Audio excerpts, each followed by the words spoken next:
What if you could live each day with a calm mind, unshaken by stress, anger, or fear? You feel in full control of your emotions, not because life is easy, but because you've trained your mind to stay strong no matter what comes your way. Now, ask yourself this. How many times have you let a single comment ruin your whole day? How often have you snapped, cried, shut down, or burned bridges because you couldn't pause for even 5 seconds?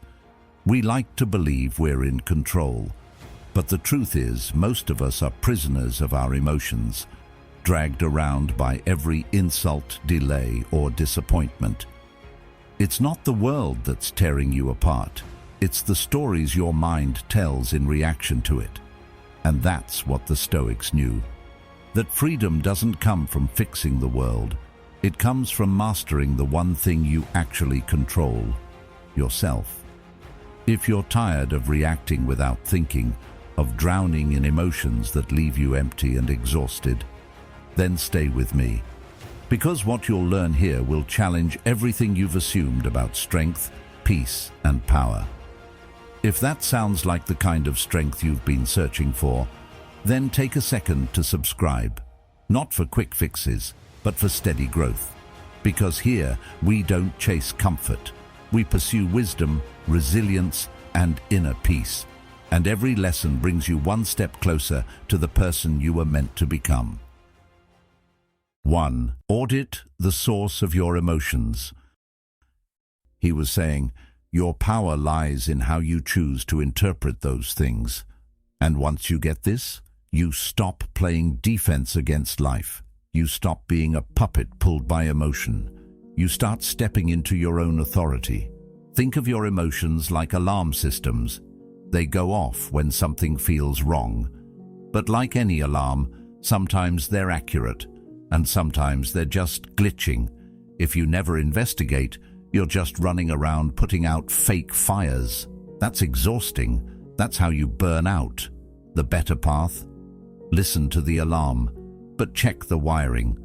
Ask, is this emotion coming from now, or is it coming from somewhere deeper? Maybe you're reacting to a tone of voice because it reminds you of someone who hurt you in the past.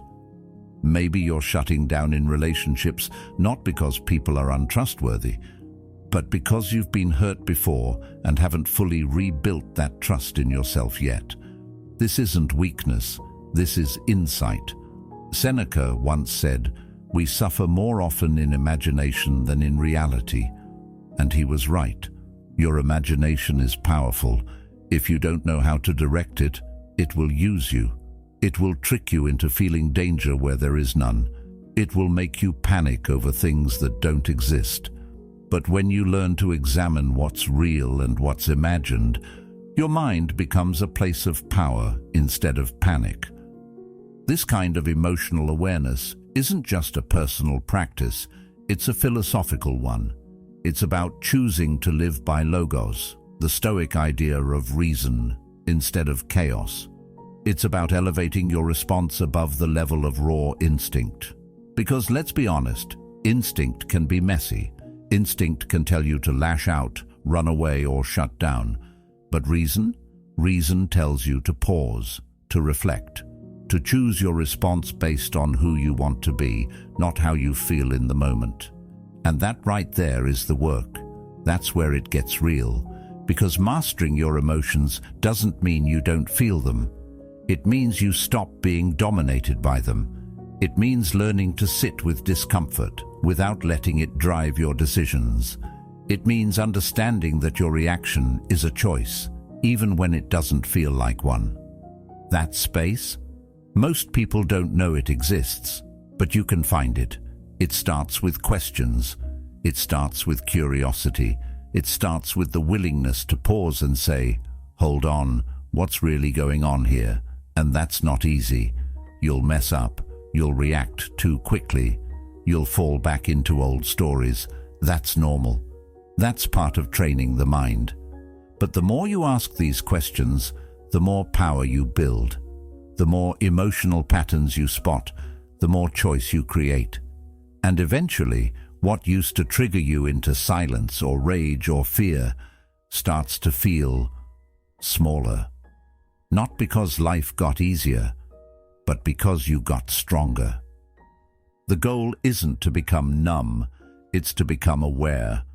There's a big difference. Stoicism doesn't tell you to suppress your feelings. It tells you to examine them, to understand them, to guide them with reason. It's not about becoming a cold robot. It's about becoming a wise human, someone who can feel everything deeply and still act with clarity. Someone who doesn't need to escape pain because they've built resilience within it. You can be that person. You already have the raw material. You just need the framework. And it starts with this one simple habit. When you feel something strong, don't just react. Pause. Get curious. Ask what belief is behind it. Ask if that belief is even true anymore. Ask if it's serving the person you're trying to become. Because when you understand where your emotions are coming from, you no longer have to obey them. You get to decide what stays, what changes, what you want to do with the energy inside you. 2. Train your mind with mental rehearsal. Have you ever noticed how life rarely goes exactly the way you planned? You set your alarm early, determined to have a productive day, and then your phone dies overnight. You walk into a conversation expecting connection, and instead, you're met with silence or sarcasm. Or maybe you're riding high on some good news, only to get hit with a call that knocks the wind out of you. It happens to everyone. The truth is, chaos doesn't ask for your permission, it just shows up. And most people, they're constantly caught off guard, emotionally wrecked, thrown off course. Not because the world is especially cruel to them, but because they never trained for the moments that break them. They assumed life would play nice. Stoics never did. The Stoics expected adversity, not in a pessimistic, gloomy way, but in a clear-eyed, grounded way. They knew that peace doesn't come from pretending bad things won't happen. Peace comes from being mentally ready when they do. That's where premeditatio malorum comes in. It's a Latin phrase that literally means the premeditation of evils. But don't let the drama of that wording fool you. It's not about being negative. It's about being prepared. Emotionally, mentally, spiritually. It's about building the kind of inner strength that doesn't shatter at the first sign of trouble. Imagine this like going to the mental gym. When you lift weights, you're not hoping life throws a dumbbell at your face. You're training your body to handle resistance, so that when you have to carry something heavy, you're not shocked by the weight. That's what premeditatio malorum is for your mind. It's emotional weightlifting. It's training for your nervous system. It's rehearsing the storm, so when it hits, you don't panic. You breathe, you don't flinch, you act, you don't crumble, you stand. Here's how it works in practice. Before your day begins, before you step into the noise of the world, take a quiet moment and run through what could go wrong. Not in a catastrophizing way, not to scare yourself, but to build calm. Picture someone insulting you today. Think of a plan falling apart. Think of a friend not showing up for you or a delay ruining your schedule. Then ask yourself, how will I respond if that happens? Visualize yourself staying composed, breathing slowly, choosing clarity instead of chaos. That's the whole point. Not to live in fear, but to prepare for life with resilience. As Marcus Aurelius put it, you have power over your mind, not outside events. Realize this, and you will find strength. We live in a culture obsessed with control. Control your image, control your schedule, control your future. But the Stoics understood that much of life is uncontrollable. You can't control how someone else behaves. You can't control what the market does, or how fast the traffic moves, or whether someone texts you back. But you can control your response. You can control how mentally ready you are to meet discomfort when it arrives. That readiness changes everything, because when you expect the unexpected, you stop being rattled by it. You respond instead of react. Carl Jung once said, "The world will ask you who you are, and if you do not know, the world will tell you." That applies here. When chaos hits and you haven't trained your mind, your emotions will decide who you are for you. You'll default to panic, to anger, to self-pity, to victimhood. But when you've taken the time to reflect, when you've practiced imagining difficulty and chosen your response, you don't collapse into the noise. You rise above it. You remember who you are. That's the power of this Stoic exercise. It teaches you to respond from character, not just from impulse. Let's get even more practical. You don't need an hour. You don't need candles or incense or a journal with gold edges. You need 3 minutes and your brain. Tomorrow morning, before you check your phone, before the world hijacks your attention, take a breath and ask, what might go wrong today?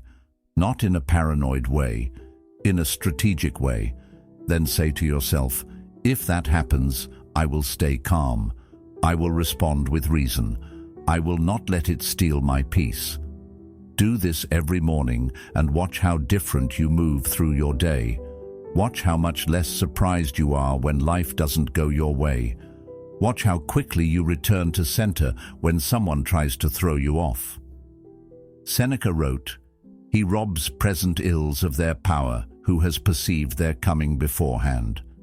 That's what this is about, taking the sting out of the unexpected by expecting it. Think of a firefighter. They don't hope for fire, but they train like it's coming. They run drills. They imagine the worst so they can bring their best. That's what premeditatio malorum does for your emotional life. It makes you mentally agile, emotionally armored, calm, not because life is perfect, but because you've rehearsed your peace. And here's something important. This practice doesn't make you cold. It doesn't make you cynical. It actually opens the door to deeper gratitude. When you imagine loss, even for a moment, you appreciate what you still have. When you think of the day going sideways, and it doesn't, you smile more, you breathe deeper, you stop taking the ordinary for granted. The Stoics weren't just teaching emotional resilience, they were teaching presence. They were teaching us to wake up to life by facing its impermanence head-on. That's why this practice is more than just mental training. It's soul work. It reminds you that everything you have is temporary, and when you accept that, you stop clinging. You stop fearing loss. You stop panicking when things don't go your way. And instead, you start living fully, freely, intentionally. This isn't theory. It's discipline. And like any discipline, it starts small. One morning, one breath, one imagined difficulty followed by one clear, strong response. You do this enough times and your brain starts to adapt. You start becoming the kind of person who doesn't need everything to go perfectly in order to stay steady. You start becoming the kind of person who people look to in a crisis because you're calm when others collapse. And that's the real gift of Stoicism. Not just that it helps you suffer less, but that it helps you lead better, love deeper, respond wiser. It gives you the tools to walk through chaos without losing your center. And in a world constantly spinning, that is a rare and powerful thing. 3. Name the emotion to tame it. You know that moment when your heart starts pounding, your chest tightens, and your mind starts racing. Maybe someone just disrespected you, maybe your plans fell apart, or maybe you're just overwhelmed by a wave of anxiety that showed up out of nowhere. Whatever it is, your first instinct is probably to do something. Snap, withdraw, distract yourself, or bury the feeling deep down and hope it goes away. But what if the most powerful thing you could do in that moment was nothing? What if, instead of reacting, you simply named what you were feeling? This is anger. This is fear. This is shame. It sounds almost too simple, doesn't it? Like something a therapist might say offhandedly. But it's not fluff. It's a deeply grounded psychological and philosophical practice, and it works. Because the moment you name the emotion, you create space. You stop being inside the storm and start watching it from the outside. And from that place, you get your power back. The Stoics didn't have neuroscience, but they understood this truth centuries ago. And emotions are nothing if not judgments. They're mental interpretations wrapped in physical sensations. When you say, "This is anger," you're not denying it. You're acknowledging it. You're pulling it out of the shadows and into the light, where it loses some of its grip. Because here's the thing, emotions thrive in chaos. They grow louder when you ignore them or let them operate silently. But when you name them, you shrink their power. Modern psychology backs this up too. Naming emotions is a cornerstone of emotional regulation. Dr. Dan Siegel coined the phrase, "name it to tame it," and it's been echoed by countless researchers since. Why? Because labeling an emotion activates the prefrontal cortex, the rational part of your brain, and reduces activity in the amygdala, the part responsible for fight, flight, or freeze.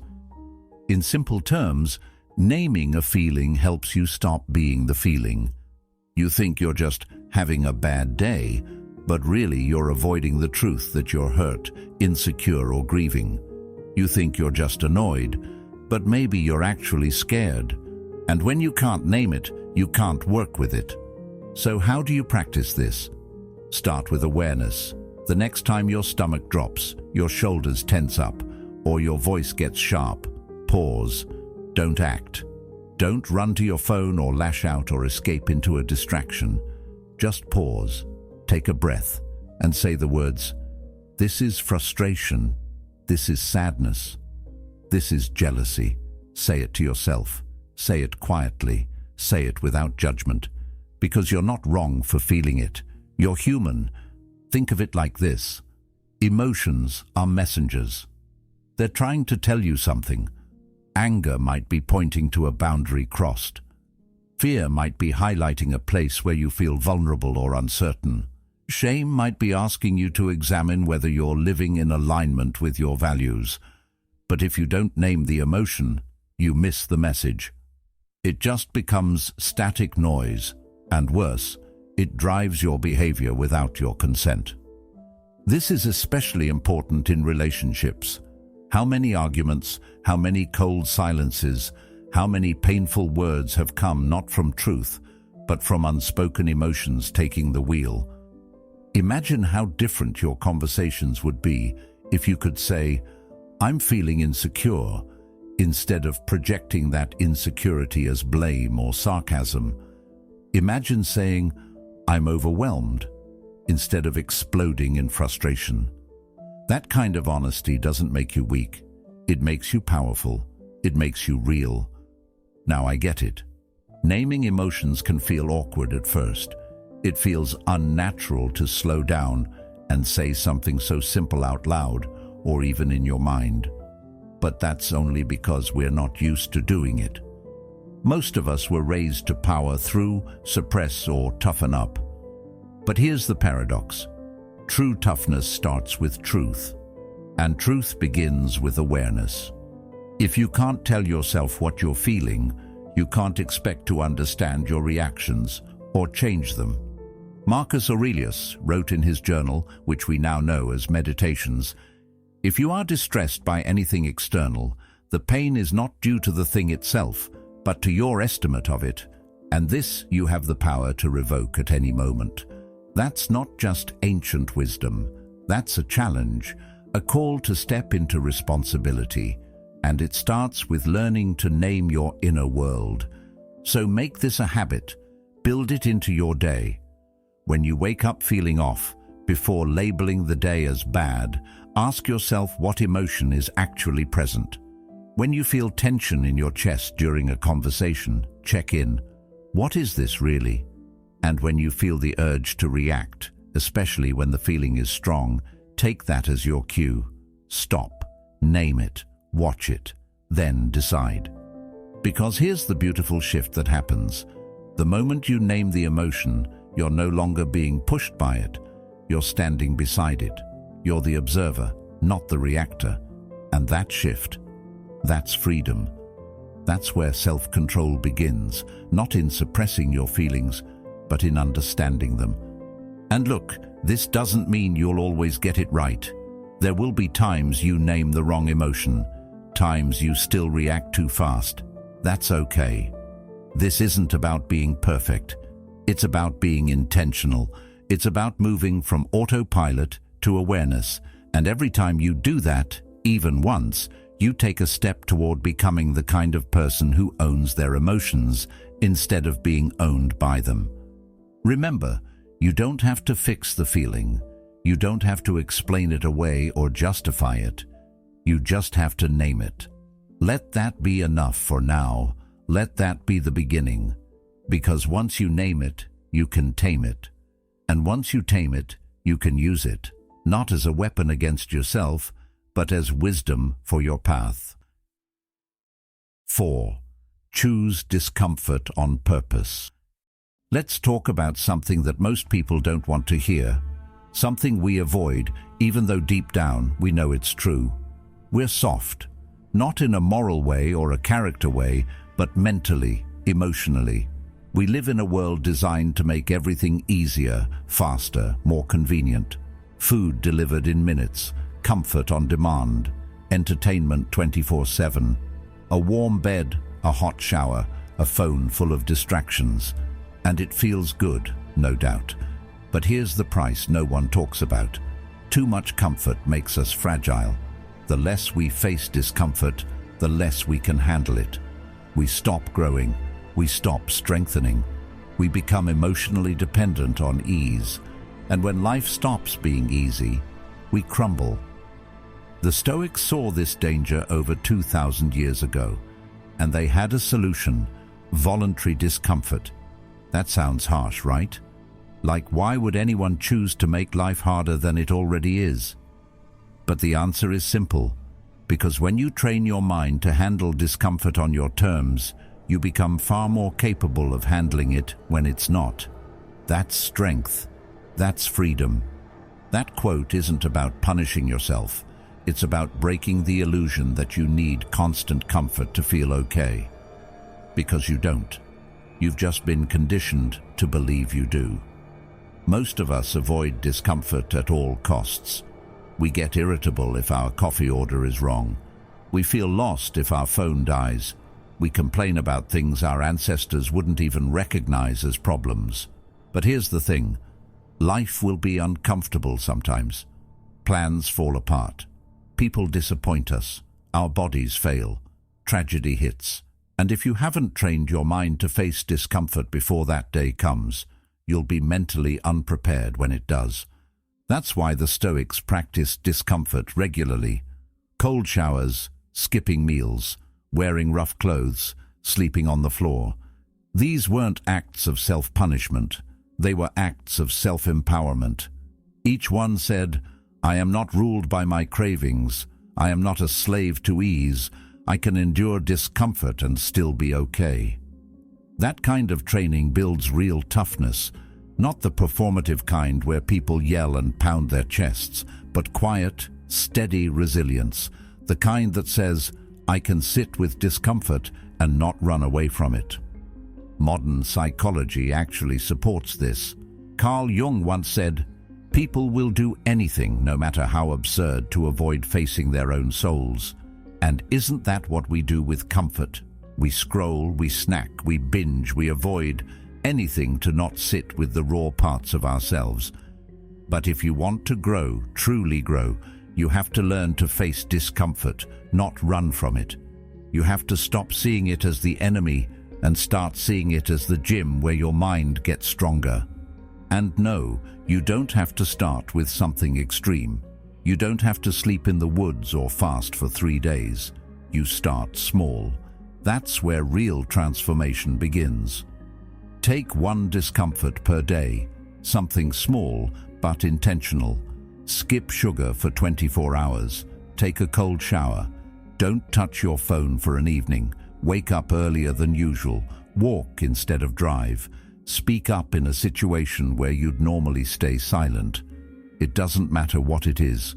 What matters is why you're doing it. Not to punish yourself, not to prove something to anyone else, but to prove to yourself that you are capable of choosing growth over comfort. Each time you do this, your brain rewires, your nervous system recalibrates, you expand your window of tolerance, and the next time life gets tough, and it will, you won't be so thrown off.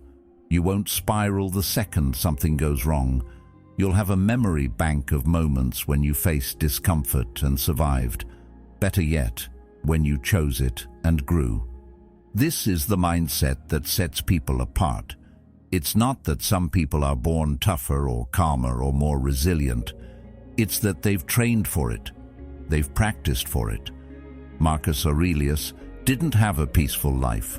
He faced war, betrayal, loss, and sickness. But he still wrote, "The impediment to action advances action. What stands in the way becomes the way." That's the whole point. Discomfort isn't something to avoid. It's something to use. And when you live like this, something shifts. You stop needing life to be perfect in order to feel okay. You stop demanding that everything go your way. You stop breaking down every time something doesn't. Instead, you meet it with calm, with clarity, with that quiet strength you've been building in the background, one uncomfortable choice at a time. You also gain something else that most people miss: deep gratitude. Because when you go without, even for a short time, you start appreciating the small comforts more. A hot shower feels like luxury. A quiet meal feels sacred. A warm bed feels like a gift. Voluntary discomfort doesn't make you bitter. It makes you present. It makes you grateful for what's already here. And that gratitude, that's a kind of emotional wealth you can't fake. So ask yourself, what's one small discomfort you can choose today? Not to prove how hardcore you are, not to impress anyone, but to train, to build inner strength, to remind yourself that comfort is a luxury, not a requirement, that you can be okay even when things aren't easy. Because that's what Stoicism teaches at its core, that your peace doesn't come from how comfortable your life is.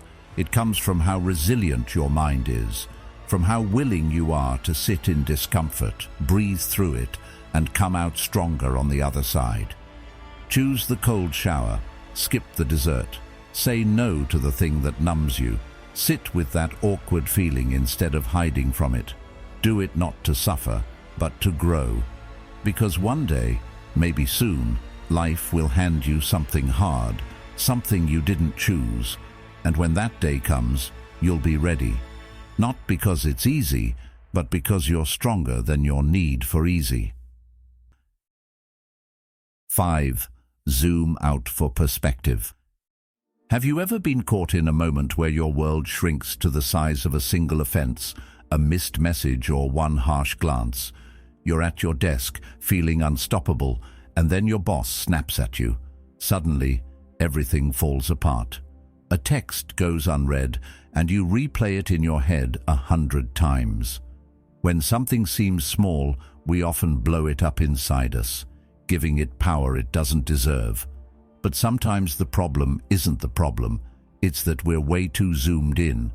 Stoicism calls this missing the bigger picture, and they taught a powerful remedy for it: the view from above. Imagine this: you mentally step back from the chaos. You rise out of your body, out of your office, out of your city, and then drift upward until you're floating in space. Down below, the earth is a fragile, glowing marble suspended in the void. And somewhere on that marble, you are just one dot among billions. Now, as you observe yourself as that tiny dot, ask, will this moment define your week? Will it matter a year from now? When you're old, rich with wrinkles and memories, will this drama still hold you hostage? Probably not. It's not that these little things are meaningless. It's that we've lost perspective. We've forgotten how vast the world is. And when we jump back into the thick of things, we carry that perspective with us, like emotional body armor. This technique, practiced by Marcus Aurelius himself, allowed him to refuse the tyranny of small inconveniences and deep disappointments. It allowed him to see himself not as the victim of minute events, but as a traveler moving through the vastness of life. Now, this mental habit might sound mystical, but it's simple. Picture it like resizing your emotional lens. Most of us suffer not because life is out of control, but because we're too close to the noise. Think about your phone. When you take a macro photo, everything is blurred and blown out. But step back just a bit, and suddenly you see the whole scene in focus. That's how the view from above works on your emotions. It slides you out of high-definition drama into full-spectrum clarity. You still feel the sting, you still see the hurt, but you don't drown in it. You witness it, you locate it, and you decide whether to engage or release. The Stoics taught this because they weren't trying to be detached philosophers. They were leaders, survivors, humans. They knew mistakes happen, plans derail, friends abandon you. And yet, when you have the view from above, you don't collapse into self-pity. You say, okay, that happened. But not everything did, and not all is lost. When you experience a breakup, instead of spiraling into despair, you remember your life is vast. When you lose a job, it's still just one chapter in an entire saga. That's the freedom of this perspective. It doesn't make you uncaring. It makes you emotionally powerful. Carl Jung spoke to this when he said, "Who looks outside dreams, who looks inside awakes." Part of awakening is zooming out. It's seeing that the emotion tugging at you isn't the whole story, not even close. You're not your anxiety. You're not your shame. You are the observer holding them, floating outside them. That shift unlocks choice. And once you realize you're more than your worst moment, you start acting like it. The weight might still be there, but you're not carrying it with your identity. You're carrying it with your back muscles, strong from training. Now, let me say this clearly. Using the view from above doesn't mean avoiding responsibility or ignoring pain. It doesn't mean you don't care about what happens. It doesn't mean Stoics are cold. True Stoicism is warmth grounded in sight. It's courage rooted in perspective. It's the ability to care without collapsing. You can feel sadness without losing direction. You can feel frustration without burning bridges. You can go through hell and still remember the stars are watching. But here's a twist.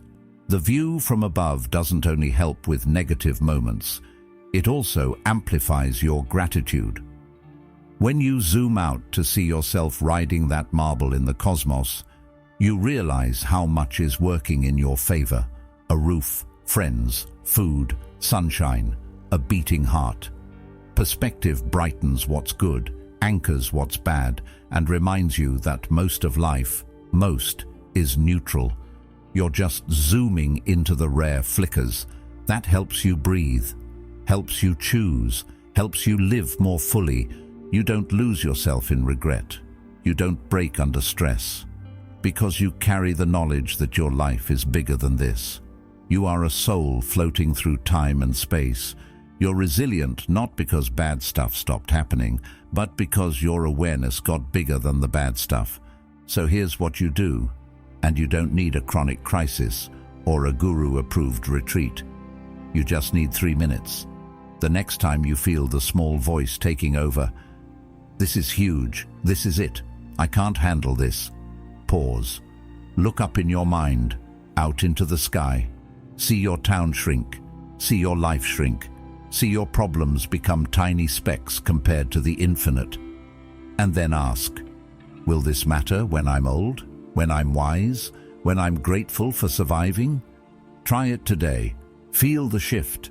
See how your chest softens, how your mind gets quiet enough to notice what truly matters, how you reclaim agency. If life really is unpredictable, and it is, then you might as well build a filter that turns noise into context. That makes the world feel less big and unmanageable. That gives you space to breathe, space to choose, space to become who you really are. Because you're not just a character in a small story of drama. You're a soul riding a marble in the cosmos. That's perspective. That's freedom. That's stoicism in practice. And next time the world tries to shrink you, zoom outside. 6. Ask if the emotion is useful.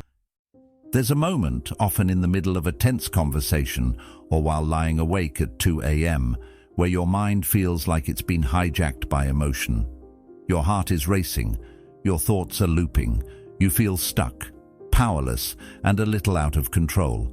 But here's the thing, most of the time, the emotion itself isn't what's destroying your peace. It's your refusal to question it. So here's a life-saving question you can start asking in that exact moment. Is this emotion actually helping me right now?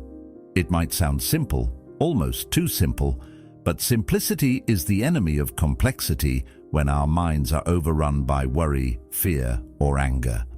If you can learn to ask this question in the smallest moment of crisis, you start to reclaim your power. Because when you realize an emotion is burning energy instead of creating solutions, you can choose to let it go. Let's break it down. We feel anger. Why?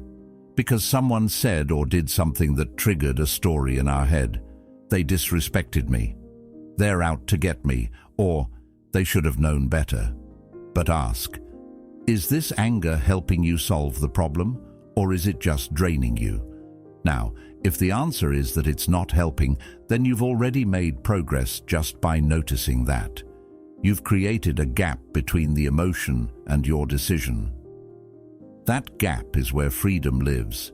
That gap is where you can choose to say, all right, anger, thanks for the alert, but I've got this. And then you drop it. That's emotional mastery, not suppression, but you can't drop it if you don't recognize it for what it is. Noise. Sometimes we hold on to emotions because they feel justified. Anger, fear, shame, they all have stories they want to tell, but they don't get to decide your actions.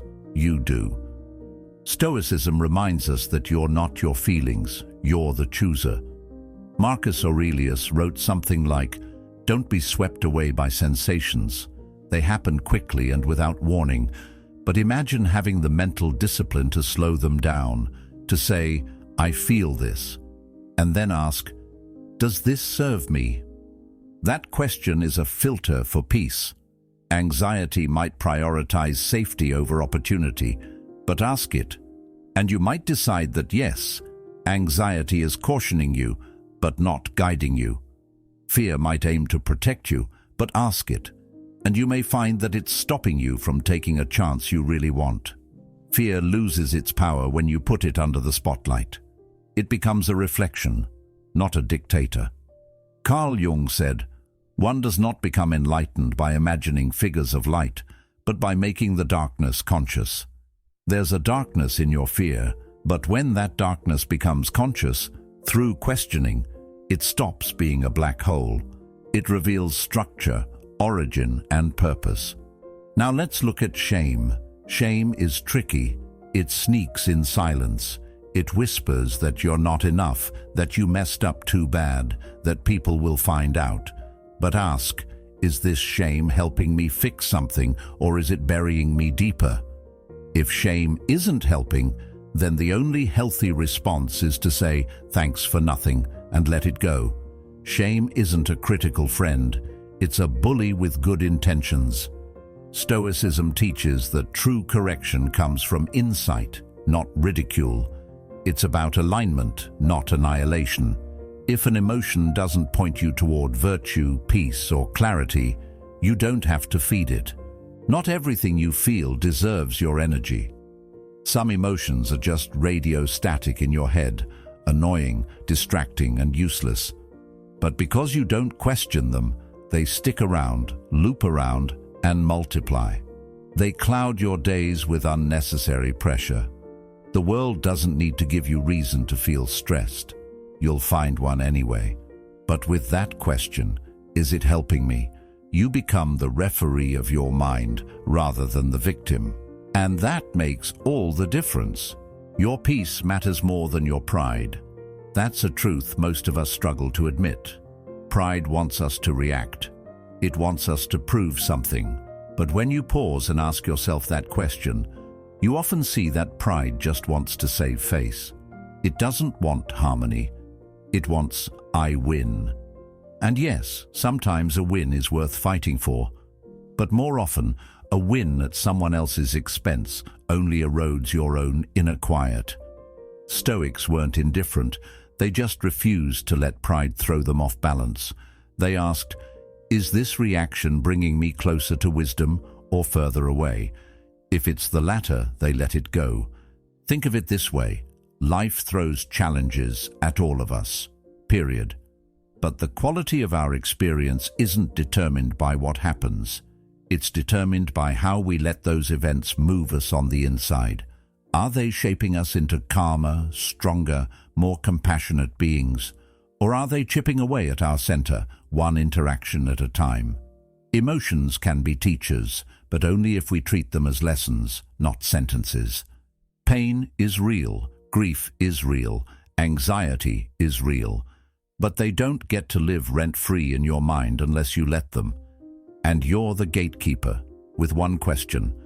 Is this emotion helping me right now? If the answer is no, then you shut the door. Don't let the emotion ruin your day. Don't let it steal your choices.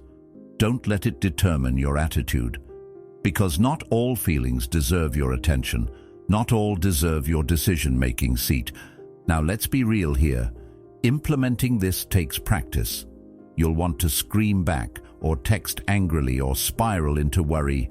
That's normal. The first time you try this question, you'll feel the resistance. The second time, it'll still feel weird. But the third time, you'll taste freedom. Because each time you choose peace over reaction, you're wiring your brain away from chaos and toward calm. That's real growth. And growth almost never feels comfortable in the moment, which ironically reinforces the whole point. Discomfort can be a teacher if you let it. This isn't about becoming emotionless, not at all. Emotions are part of the human experience, but human beings should not be mastered by them. You don't want to be, you want to master them. Stoicism gives you a toolbox for that. And the first and perhaps most powerful tool is this question. Don't let your heart run the show until you've checked in with your head. Let peace be your landlord, not pride, not shame, not runaway tension. Because at the end of the day, your mind is your home. You decide who lives in it and what stays. So the next time you feel that familiar heat rising, pause, breathe, and ask yourself, is this emotion helping me right now? If the answer is yes, lean in and let it guide you. It might be necessary, but if the answer is no, then do yourself the favor and let it walk away. You'll feel the power shift. You'll feel the space open. You'll discover that sometimes all it takes to protect your peace is one simple, clear question. And that question can ripple through your entire day. Your choices, your resilience, your inner calm. It matters more than you know. 7. Control what you can. Let go of what you can't. Have you ever felt overwhelmed by a challenge and thought the only solution was to just walk away? To put your hands up and say, it is what it is, hoping the storm passes? That's not Stoicism. You might actually think it is. Many confuse Stoicism with apathy, imagining it as a shrug and a half-hearted whatever. But that's not Stoicism. That's mental surrender. And surrender doesn't build strength. It builds regret. Real Stoicism is the opposite. It's about taking powerful action, but smartly. It's about directing your energy where it truly matters, in places where your hands actually have influence. You might not control the weather, but you can adjust your sails. You can't control someone else's thoughts, but you can manage your own response. The Stoics, like Epictetus, taught this through the concept of the dichotomy of control. Epictetus said, "Some things are up to us and some things are not. Anything outside your control, others' opinions, the past, the weather, they're baggage you don't need to carry. But your judgments, your efforts, your intentions, those are in your hands." And that is where Stoicism challenges you to rise up. Imagine you're an archer. You can train your arm. You can choose the right arrow. You can steady your breath and pick your target. Then you release. The shot lands, or it doesn't. But what matters is your aim, your focus, your effort. And then you release the outcome. That's the Stoic way. That's how you stay active, engaged, and sane, even when the world doesn't hand you perfect conditions. This approach isn't passivity. It's not ignoring life's problems. It's not burying your head in the sand. It's about clarity. It's about investing your energy wisely. It's about separating what you can influence from what you can't, and then moving with purpose. Take your job, for example. You can control how diligently you prepare, how clearly you communicate, how willing you are to learn. You can't control what your boss thinks or if the company pivots, so you focus on your part and let go of the rest. That's not weakness. That's emotional maturity. It's not giving up. It's choosing your battle and bringing your best. Imagine someone criticizing you online. You can't control their words. You can't force them to stop, but you can control how you interpret it. You can choose whether to let it define your mood or simply filter it through your purpose. Stoicism teaches us to act where we can, with intention, and to release what we can't. That's how you stop playing victim to external forces. This isn't Stoic resignation. It's empowerment. It's choosing to move rather than freeze. When you focus on what's within your control, you turn defeated energy into creative energy. You build confidence. You shape your character. You move forward step by step, even when the path ahead is uncertain. Don't mistake it for cynicism. Stoics aren't blind to injustice or pain. They just refuse to waste precious energy on things beyond repair. Think about a raging wildfire. Would you waste your time yelling at the flames? You'd direct your effort to the things you can do. Evacuate, build a fire line, call for help. That's exactly what Stoicism calls you to do in life.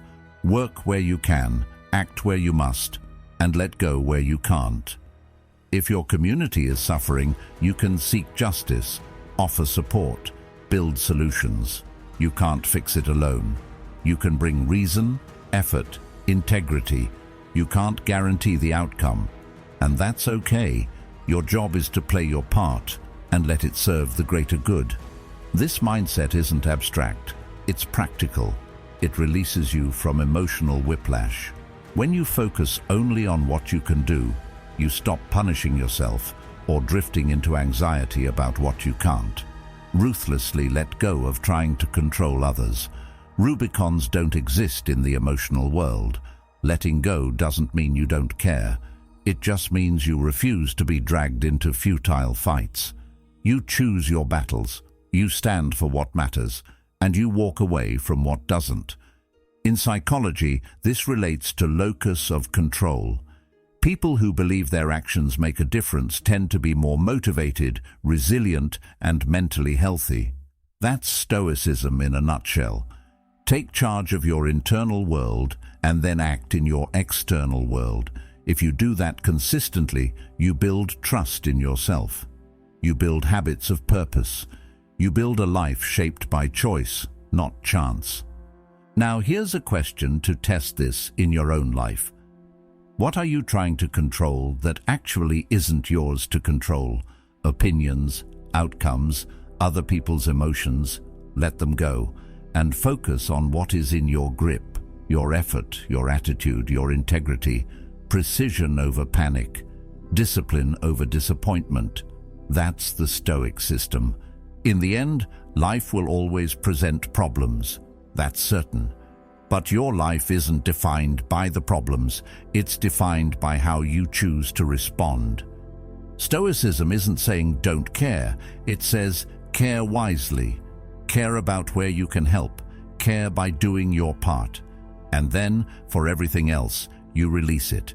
Because you deserve a life powered by action, not suffering. You deserve peace, not passive submission.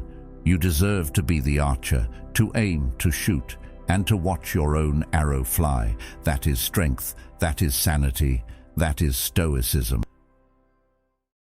8. Live in harmony with your nature. After a negative comment, are you listening to your deeper worth or fear talking? That question starts the shift. Am I living as I was made to live? Stoicism teaches that knowing your nature isn't enough. You must act in accordance with it. You must return to your inner compass even when the storm rages. Let's break it down. Rational means thinking clearly, not letting emotions hijack your decisions. Calm means breathing through the chaos instead of joining it. Just means treating others with fairness, even when they don't treat you well. Courageous means standing for things that matter, even if you might fail or face backlash. These are not lofty ideals, they're daily choices. They're the foundation of a life lived on purpose. Each time you pick courage over comfort, calm over chaos, truth over turmoil, you're aligning, you're bringing yourself home. It isn't easy. You'll be pulled by your lower impulses constantly. Ego, habit, guilt, social fear, scrolling addiction, comfort. But that pull away from your center is evidence you're not aligned. When modern life feels chaotic, it's not because the world's extra wild. It's because you're tuned out, running on someone else's frequency, trying to fill a void with noise. Oikeiosis is the reset. It's simple, but not easy. You realign brick by brick, moment by moment. Here's how to practice it. When you feel overwhelmed, pause, breathe. Ask yourself, am I acting from my higher nature or from my lower impulse? If it's the latter, don't punish yourself. Just pivot. Try something small that reminds you who you are. Speak calmly instead of snapping. Choose a rational decision instead of emotional reaction. Show kindness instead of indifference. Face the fear instead of giving in to it. Each small choice is a return home, and every return builds something powerful, a sense of integrity you can't fake. The Stoics called this oikeiosis because they saw living aligned as natural. It isn't self-development like climbing a mountain. It's self-recovery, returning to a baseline you forgot, like finding your keys in your own house. You had them all along. Oikeiosis is remembering. There's an old Stoic image of a tree whose roots go deep. Storms blow, branches sway, leaves fall, but the roots hold strong. Oikeiosis is nurturing those roots. Rationality, virtue, purpose, courage. When those roots are alive, your branches may bend, but they don't break. You'll feel stress and heartbreak. You'll experience doubt. That's life, but you won't feel lost. You're still you. Jung talked a lot about the shadow, the parts of ourselves we refuse to see, and that's part of being unaligned. You push aside shame, insecurity, fear, and pretend you're the hero when you're really half awake. The paths of virtue and cowardice, of purpose and avoidance, they run side by side. If you live in the shadow, you'll never know coherence. You'll never feel full. You'll never feel at home. Oikeiosis is treading the path of awareness. It's integrating all parts of yourself into one story: shadow and light, impulse and intention, pain and meaning. That integration brings power. Aligning with your higher nature also helps you break the consumerist trance.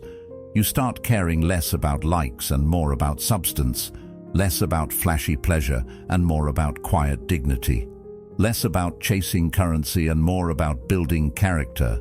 You realize you weren't made to collect trophies. You were made to make contributions. You weren't made to be safe. You were made to serve. Think about it. What if, today, someone praised you for your calm in a crisis, or your courage in speaking truth, not your outfit or follower count? What if your value came from how you treated someone who couldn't repay you? What if your purpose didn't depend on external validation, but on internal alignment? That's oikeiosis in action. That's the Stoic way. A big misconception. Aligning with your higher nature isn't about perfection. It's not about being unfeeling or relentlessly stoic in the sense of suppression. Stoicism isn't emotional starvation. It's emotional integrity. You feel rage, sorrow, longing, but you also know who you choose to be. You know your roots, and your emotions, while real, live in harmony with your nature instead of hijacking it. Your life becomes more intentional, more free. You make choices aligned with your values, not with reactive urges. When you stand by what matters, but let go of what doesn't, you stop outsourcing your peace. You stop crowding your space with noise. You stand tall, not because the world handed you a pedestal, but because you built your integrity from inside out. So here's a gentle challenge. Ask yourself daily, am I living aligned with who I am meant to be? And when the answer is no, don't feel shame, feel curiosity, and pivot. Do something that realigns you. Speak truth gently, act kindly, stay rational, choose courage, choose justice. Anchored in Stoic wisdom, choose virtue. Because that alignment, that subtle return to center, is the foundation for everything else that matters. As Seneca once said, true happiness is to enjoy the present without anxious dependence upon the future. But you can't truly enjoy the present if you're living out of tune. Oikeiosis helps you own your now. It helps you root your happiness, not in what could happen or what you chase, but in who you are. Because that peace, it's unshakable. It follows you, not because life gets kinder, but because you carry calm inside. This alignment won't solve every problem. You'll still get hurt. You'll still lose. But at least you'll know who you are through it. You'll have your ground, your guideposts, your internal rhythm. You won't be thrown off by storms. You'll navigate them. And that, my friend, is the power of the Stoic path. It's a return trip to yourself, a reclaiming of the life that was yours all along. And once you're living aligned, everything you do shines with clarity, meaning, and purpose. 9. Pause before you react. Ever felt the burn of saying something you regret in the heat of the moment? Maybe it was a quiet argument in the kitchen, a tense email fired off at work, or a comment tossed at someone who didn't deserve it. Those moments when your heart races, hands clench, and words fly out like ammunition. And very soon after, when the adrenaline fades, you're left with regret, emotional debris, and that pit in your stomach. We're all guilty of it, because your first reaction often hijacks your better self. But here's the thing. Your second response, that thoughtful moment after the pause, is usually your real, wiser self. So here's a simple truth worth holding on to. When you're triggered, don't respond right away. Instead, give yourself a mental cue that says, pause. Let me think. Just 10 seconds. That's all it takes. Breath in, hold it, let logic show up, and then decide. Will your words build or burn?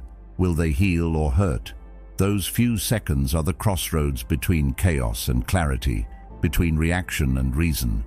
When you allow logic to catch up to that emotional hijack, your power comes back, and your peace, well, it gets a chance to breathe again. Stoicism teaches this, They called it an oblique strategy, a clever turn that sidesteps autopilot destruction. Epictetus, who lived under tyranny and famine, emphasized that it's not things themselves that disturb us, but our judgments about them. Think about that. It means your initial emotional explosion isn't the real problem. It's your impulse to identify with it. If you pause, even for a moment, you ask an invisible question. Is this important? Is it meaningful? Is it aligned with who I want to be? That tiny gap reintroduces choice versus reaction. It's that gap where you get to decide if being kind or calm matters more than being right or reactive. That first slash of anger. It's unconscious. The pause, your breath, your step back, is where consciousness re-enters the stage.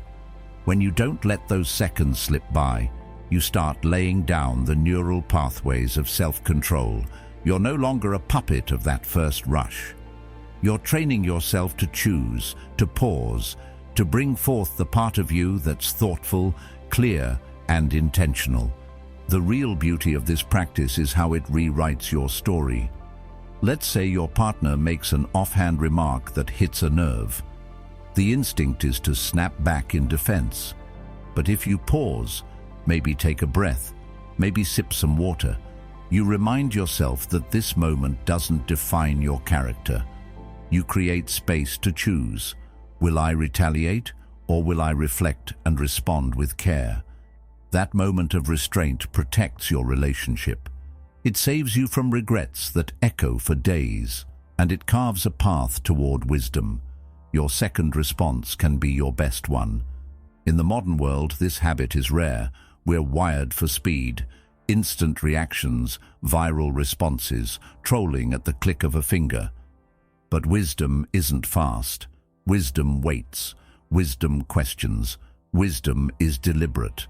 And Husserl the Stoics knew speed is great for reflexes, not for relationships.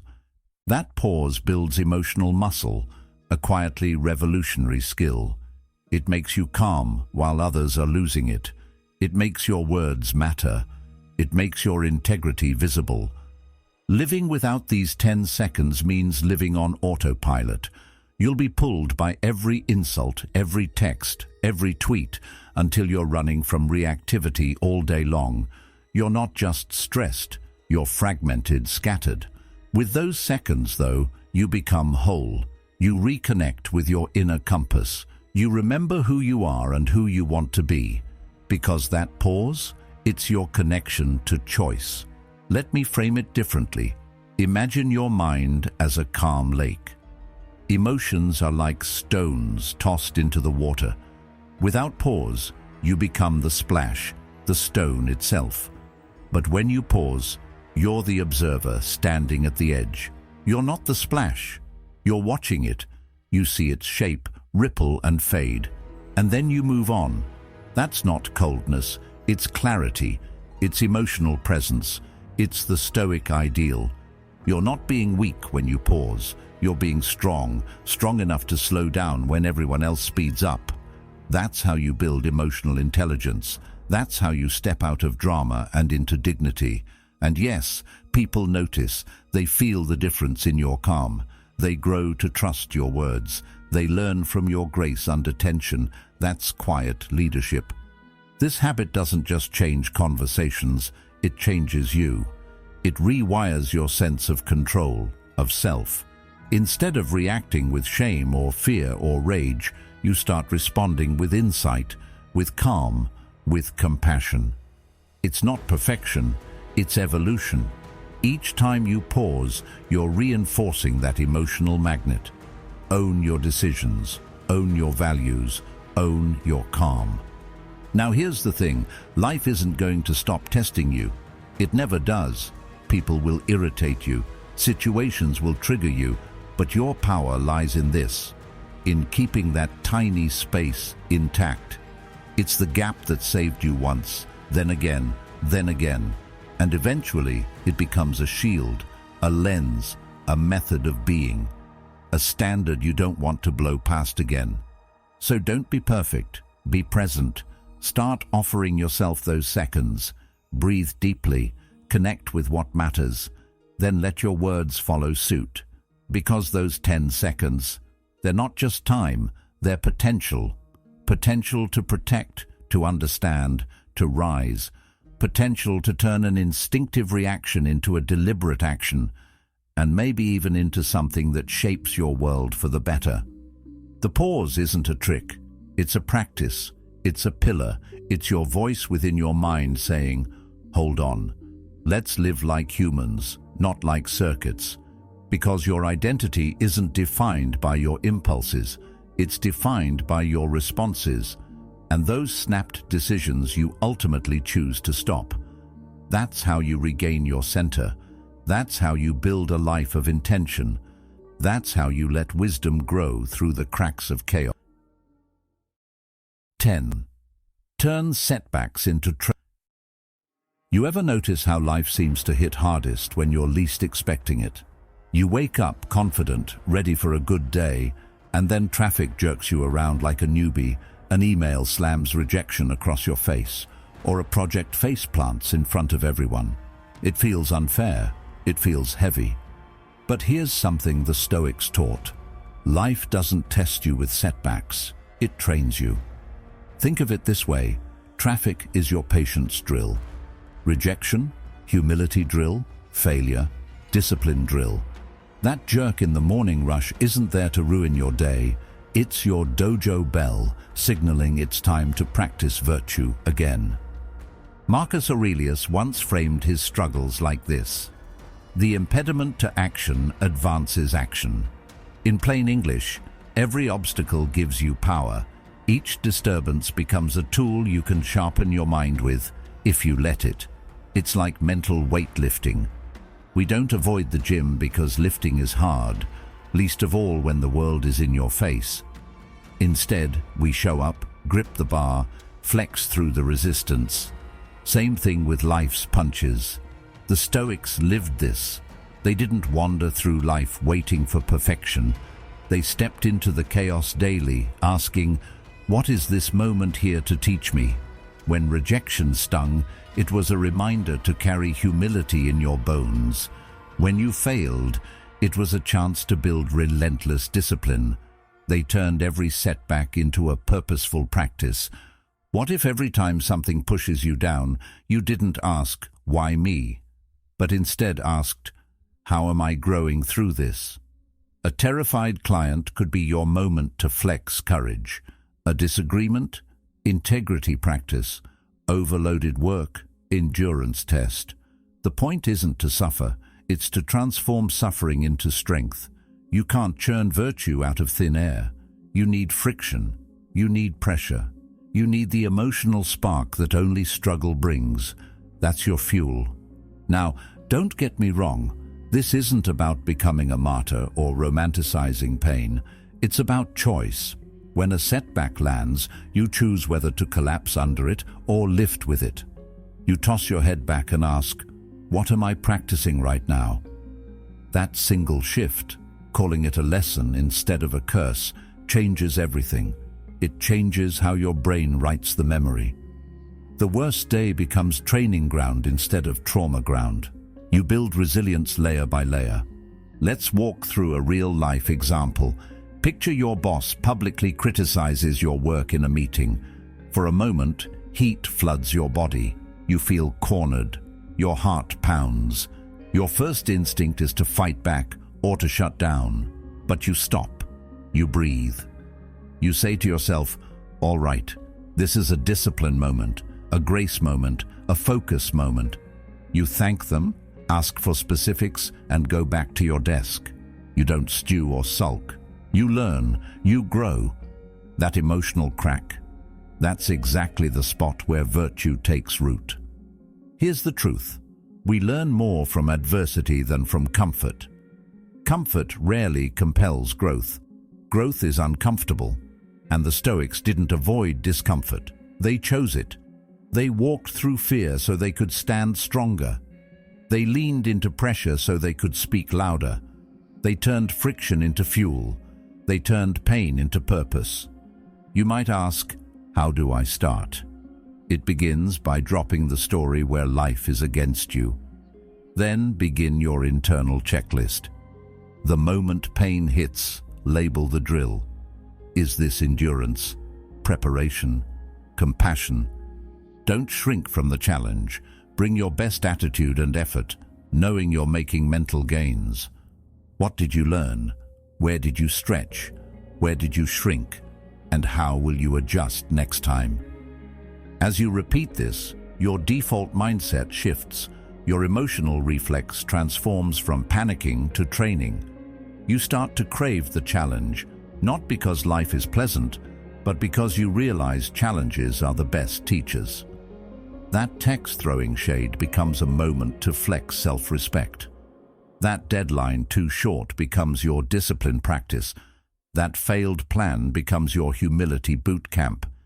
And every time you build this muscle, something extraordinary happens. You begin to see that you're not a passive player in this life. You're the coach, the athlete, the clam hitting against the oyster shell until a pearl is born. That's extraordinary agency. That's real empowerment. That's living like a modern Stoic warrior, choosing to convert life's knocks into growth. So next time you get punched, literally or metaphorically, don't dodge, don't cower. Remember the dojo, remember the turnover. Every problem is a drill. You're not being punished, you're being trained. That's not suffering, that's schooling. That's life with purpose. That's stoicism. Your peace isn't built by avoiding hardship, it's built by transforming hardship. Your character isn't shaped by sunshine, it's shaped by storms. So count the blows, feel them, learn, and then thank them, because your true strength, it grows in those exact moments. And one day, you'll look back and realize every hit was your teacher, every scar a medal, every setback an invitation to become more of who you were meant to be. 11th, don't absorb other people's emotions. We shape the tone. Raised in a world full of panic triggers, this is a skill we all need. Let me give you another example. Family gatherings, tension flares, opinions clash, old wounds resurface. You can absorb it and spiral into drama, or you can ride the current with a heart anchored below the surface. You can lean toward kindness. You can choose to respond, not react. You can carry understanding, not anger. The Stoics would suggest you care, but you stay rooted in your own virtue. That way you don't spread the wildfire. You bring the calm. Still, empathic discipline isn't automatic. It takes practice. It doesn't come from avoiding feelings. It comes from anchoring in something deeper, your values, your reason, your purpose. Marcus Aurelius urged us to remember our Stoic identity. He said basically, stand in your center. Become a rock other souls can lean on, not a leaf tossed by every breeze. That doesn't make you aloof. It makes you nurturing. It makes you someone people trust. Someone who can hold the container when emotions collide. This is real leadership, not the loud, performative kind, but the quiet, resilient kind. When someone else's anxiety flares, you don't add fuel. You hold space, you listen, you validate, and you stay calm. That's emotional integrity. That's stoicism in modern life. You don't just protect yourself, you protect the situation, you protect the connection. You remind others what steady looks like. In the long run, you don't just survive emotional storms, you help others weather them. And here's the surprising truth. Boundaries like these don't harden you, they deepen you.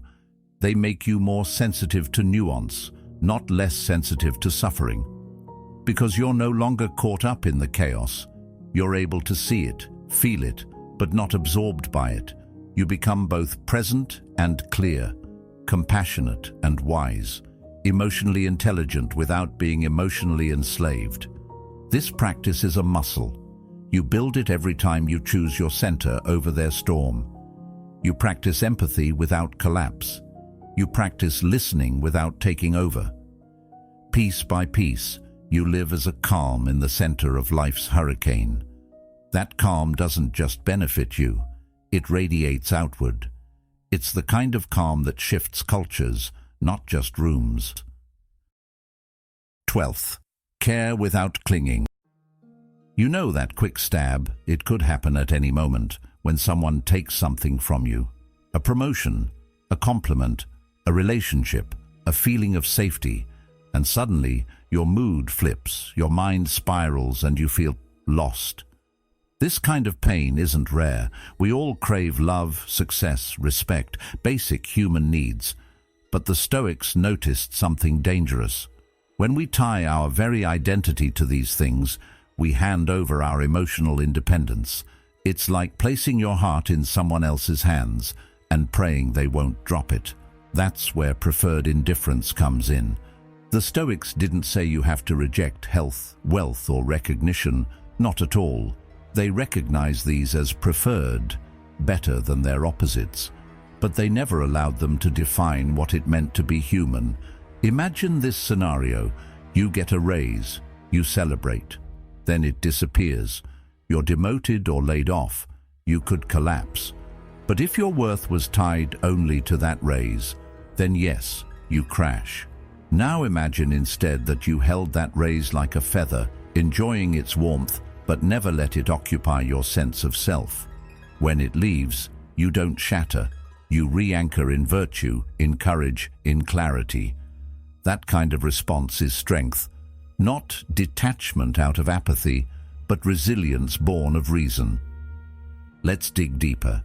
Preferred indifference means we seek good things, but know they aren't essential. Marcus Aurelius reminded himself not to hinge his happiness on external conditions, writing effectively, as translated, "If something outside your control is lost, why would you be upset?" The idea, only internal virtue matters absolutely. Everything else is a plus. To live this way, to enjoy without being owned, you build mental flexibility. You love relationships, but don't cling. You pursue success, but don't tie your worth to it. You value health, but don't base your peace on it. You might say, but what's the point if I don't own it fully? The point is freedom. When you appreciate gifts without identity fusion, you gain emotional immunity. You're no longer hostage to loss. You're rooted in your own virtue, your internal compass, rather than in fleeting conditions. Ownership of your being, letting love, achievements, and safety color your days, but not own your soul. That's the privilege. Freedom to be you, no matter what changes outside. When you accept what you have, but hold it lightly, you carve a deep reservoir of peace, removing the shaky scaffold of "I matter because of X." Reinforce the truth that you matter because of who you are, not what you have, what you look like, or what others say about you. Your dignity doesn't vanish when your status does. Your integrity doesn't flee with a failure. Your composure doesn't disappear alongside your wealth. Hold those truths in your mind like fundamental laws. When you hold things lightly, you can let go without losing yourself. If you lose your home but keep your reason, you still own everything that matters. That's powerful. That's Stoic sanity. Consider this vivid scenario. You build a startup, months of sweat, money, effort. You pour yourself into it, and then the market tumbles. Investors back out. You lose your vision. That would crush anyone who defines their identity as startup founder. But the Stoic founder asks, who am I without this? What strengths will I bring to the next chapter? They land on resilience, adaptability, wisdom, confidence. They're not starting over from zero, they're building upon themselves, which never bankrupts. When you're rooted in what you are, not what you've built, you're always rich in possibility. This mindset doesn't drain life's joy, it amplifies it. It turns impermanence into gratitude, because every moment becomes both precious and temporary. and you can breathe freely knowing you're safe, even when circumstances shift. If praise fades, no meltdown. If love changes, you still love. If health alters, you remain humane. That calm steadiness radiates outward. It calms others. It creates a stable presence in unstable times. There's a scene in life therapy where people brace for loss as though it's shameful or terrifying, but the Stoics anticipated that already. They said, yes, attachments will end. Prepare for that mentally, then live fully while it lasts. This doesn't kill joy. It spares you from devastation later. It means living both in the moment and above it. Enjoyment without ownership. Kindness without codependence. This is emotional integrity. This is Stoic emotional architecture. So where do you begin? Start small. Choose one preferred area. Could be your phone battery. Could be your role, your look, your weekend plans. Feel the tightening emotion when it's threatened or taken. Pause. Ask, if I lose this, do I lose myself? Then remind yourself, I will still have virtue. I still have character. I still have me. That's your anchor. That's your return to center. And when you practice that return often, it becomes default. You enjoy without depending. You invest without needing. You can risk without falling. Preferred indifference is not Stoic denial. It's Stoic mastery. You don't resist good, you welcome it. Then you let it go. You protect your inner domain, even as the outer world flows. You hold your heart gently, not clench it in fear. That's true power. That's living like the Stoics. Let's get even more daily. Imagine your phone dies midday. Total meltdown or a reminder. Technology is nice, not necessary. You're still connected within. If your favorite shoes rip, solid feeling ripped from fear, or a reminder, shoes are tools, not identity. You still walk forward. Daily losses become daily lessons. You won't break, you'll pivot. This mindset is contagious too. When you find peace in impermanence, those around you begin to breathe easier. They see loss without collapse. They see adaptation without denial. They learn to receive love without dependency.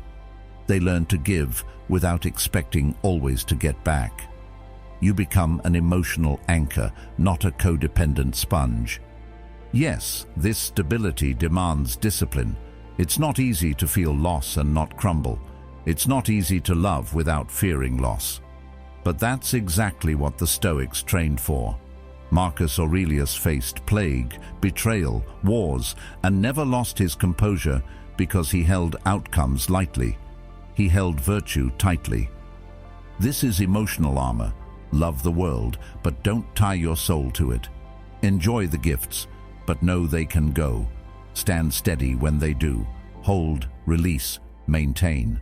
That's calm mastery. That's dignified poise.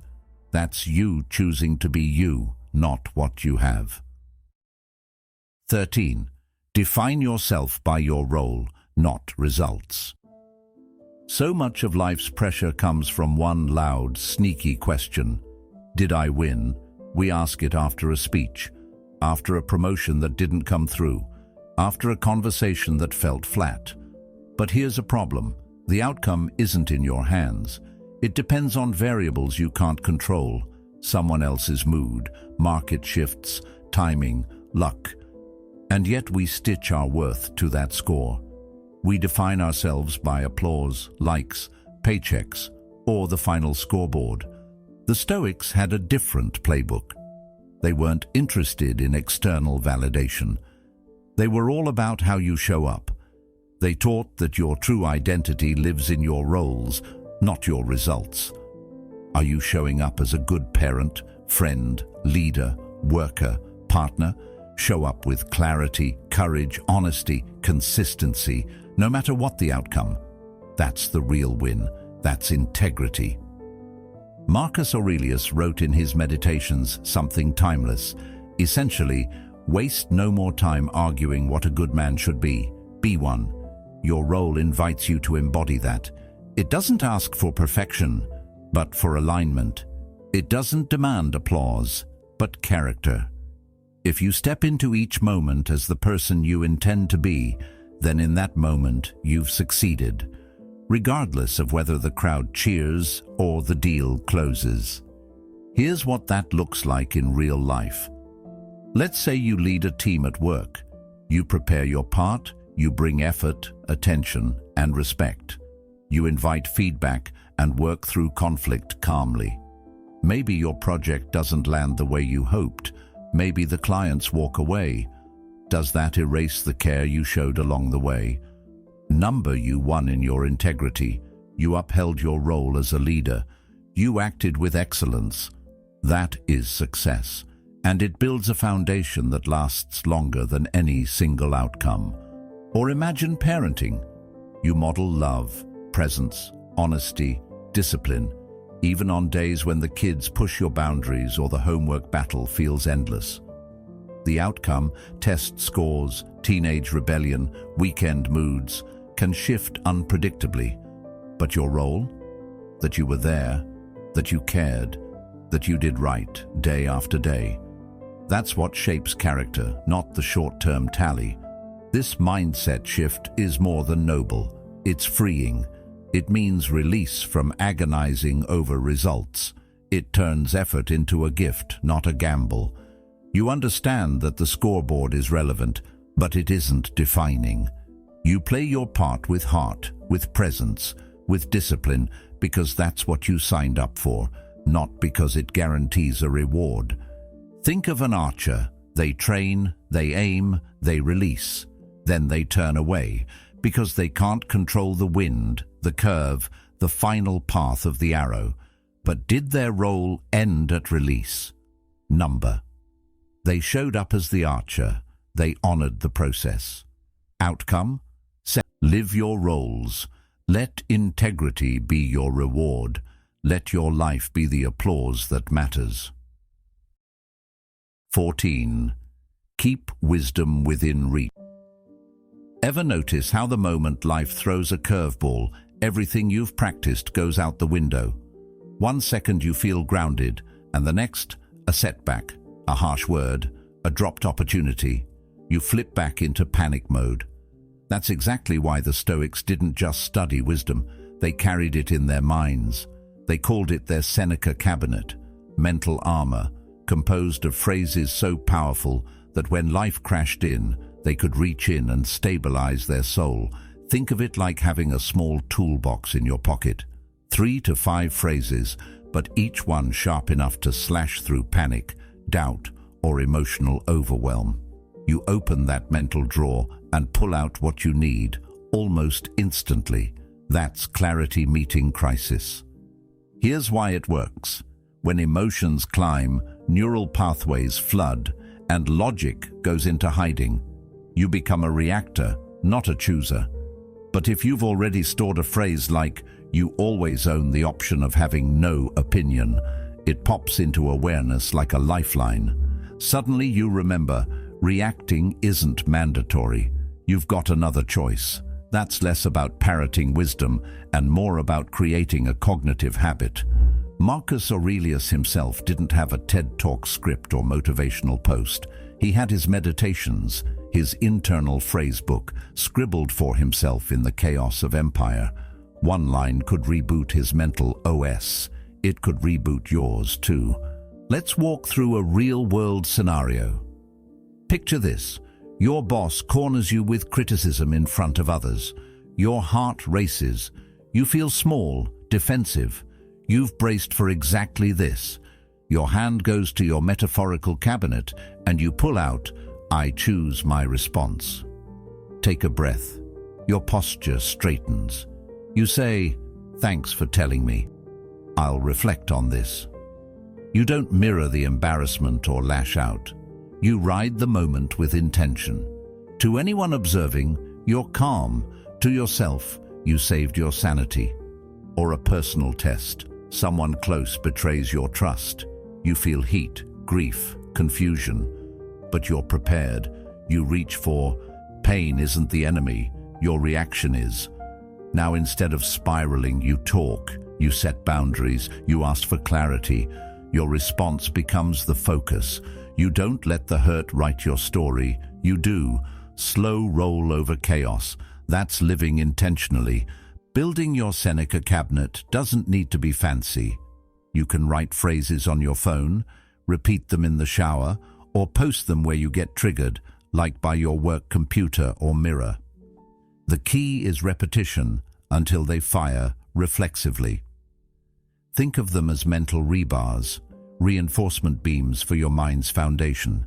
Here's another favorite. This too shall pass. Short, clean, Stoic certified. Reminds you, every storm dissolves. It doesn't let panic lodge itself in you. Or something like, I cannot control the world, only myself. That's Epictetus's classic anchor. Use it when gossip or chaos is swirling. Let it center you. You feel freer when you accept your range line, where your responsibility begins and where it ends. Living inside that boundary is where your power lives. And when it's all piled on, when emotional overload hits, you can stack phrases. First grab, pause, observe, choose, then follow with, I can meet this with dignity. You're not throwing lines out one by one. You're staging a rescue. These words warp the moment. They slow time. They open the door for perspective to flow in. Anxiety stops echoing. Anger cools. Fear quiets. Ultimately, these phrases aren't about being stoic robots devoid of feeling. They're about feeling without being consumed. They're the sword and shield against reactivity. They give you the space to act with presence, not panic.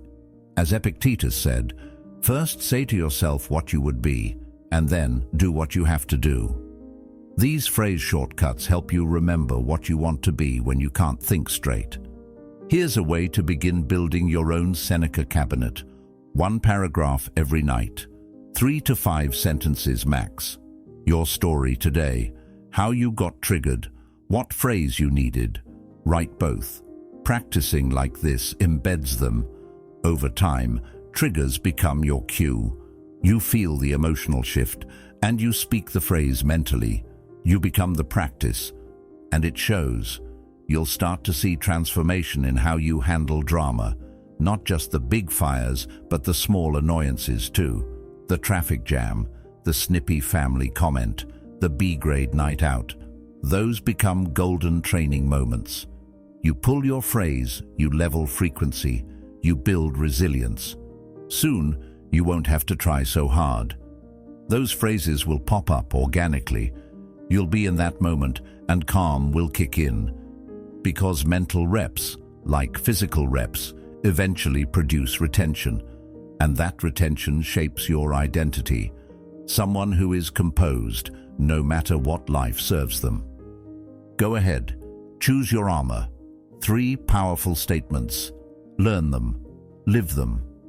When chaos knocks, open your cabinet, deploy them, and stand firm.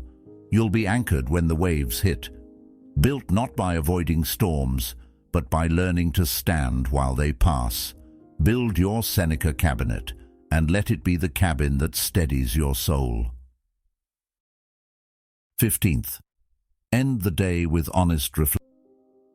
Every day we race through life on autopilot, until one evening when something in you pauses. You realize the day's emotions are still buzzing inside, pulling at your mind. In that moment, you could scroll mindlessly before bed, or you could pause, breathe, and ask yourself, where did I stay calm today? Where did I lose it? What could I do better tomorrow? That's the secret practice of the greatest Stoics. It's not what you do in public that shapes you. It's what you do in the quiet corners of your mind. And it doesn't demand perfection, it demands honesty. Imagine this. You've had a day full of small frustrations, emails you didn't send, moments you frowned, times you felt tension in your chest or your voice tremble. Those moments don't disappear with sleep. But if you sit down, journal in hand, and gently review them, you begin to map your inner terrain. Was there a moment you snapped at someone? A text that ignited a flash of envy or self-doubt? Or maybe you handled something well, perhaps bleeding slower in traffic, or speaking up calmly in a meeting.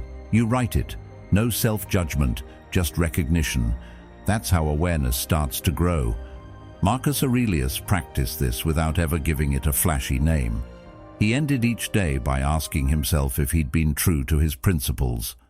He didn't need applause, he needed alignment. And by writing it down, reminding himself, it became real. It became part of his identity. Just like him, you too can build a quiet ritual, daily reflection that aligns you with who you're becoming, not just who you were. What you're doing is not self-criticism, it's self-observation. That's important. You're not saying, I'm a failure for freaking out. You're saying, okay, I did freak out here. Let me understand why. It's a detective's stance, not a judge's gavel. That's how you open the door to change. Without blame, without avoidance, just clarity and curiosity. This works because of a simple truth. We become what we notice. Every day, your attention feeds certain parts of you. Your patience, your kindness, your anxiety, your impatience. When you reflect, you shine a light. You plant a seed, and over time, those seeds grow. You repeat small shifts, and they compound into personality transformation. A month of this is a reveal of your patterns. A year of this, you're a different person. You decide which stories you continue to tell yourself. You select from where you react and where you respond. You become someone who doesn't collapse into defeat, who learns from tiny stumbles and edges further toward life you want. Let's get practical. End your day with a pen and paper or a simple note app. Ask those 3 questions. Maybe someone interrupted you.